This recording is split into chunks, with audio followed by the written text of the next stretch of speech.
Hi there, my name is Valerie, and myself, along with my group mates Cody and Grace, will be going over the status of landfilling in the Western world in this video.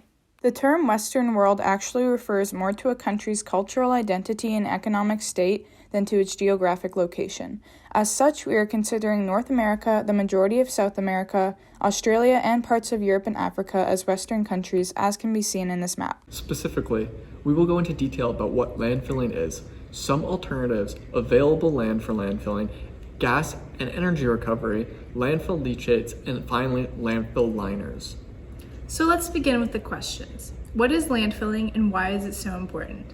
To understand what landfilling is, you have to understand what a landfill is. A landfill is a place that is used for the disposal of municipal solid waste in the surface soils of the earth. So to put it simply, landfilling is dumping large volumes of waste in a specified area and covering it with soil. This is the most common method of waste management due to its convenience and low cost. However, there are several significant issues with landfilling, including greenhouse gas emissions, liquid waste, and spacing issues. These negative aspects lead us into our next section, alternatives to landfilling. Some of these alternatives include recycling, compost, incineration, and reusing materials. Recycling is a great option and is a relatively easy process, yet unfortunately many people either don't do it or don't know how to do it properly. The other main alternative method of waste disposal is composting. Here's a fact that may shock you. Although an estimated 800 million people around the world are malnourished, 25% of global food production is wasted. Much of the food waste and other composting that is being thrown out ends up in landfills instead of being composted properly. And if more compostables were diverted, landfills would produce less greenhouse gases. Next, we're going to talk about available land for landfilling.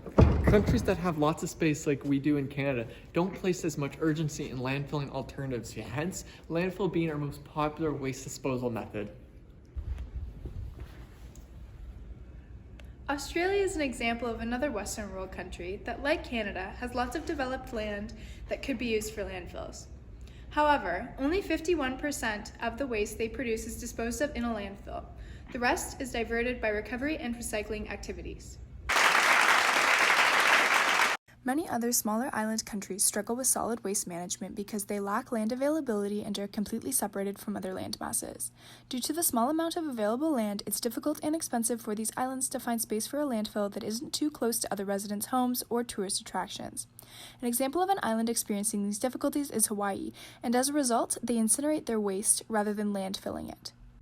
Now let's talk about gas and energy recovery from landfills. In the Western world, most landfills are equipped with landfill gas collection systems. An example of this is aeration landfills, which operate in the aerobic stage, meaning that they require oxygen.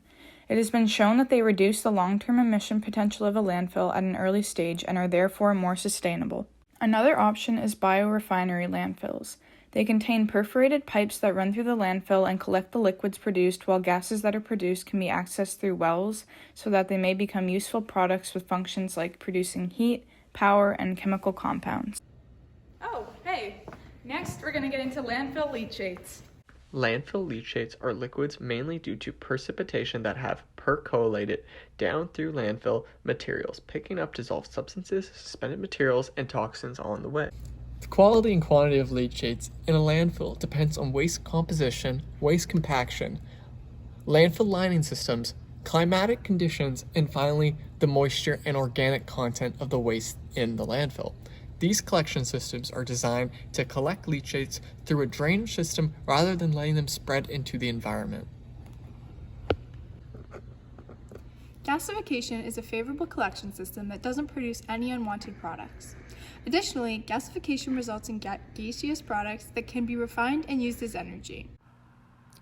Here's a process flow diagram of the gasification of leachates through a Rankine steam cycle. It details leachate conversion into useful energy using a steam turbine. This is another process flow diagram of a gasification system. In this system, a gas turbine driven directly by the gases that are produced from the gasification of the solid waste is used to produce electricity. The last topic we want to mention in this video is landfill liners, which are very important to prevent contamination of the environment surrounding landfills. The design, base preparation, and liner selection for the landfill cell is dependent on regulations in that region.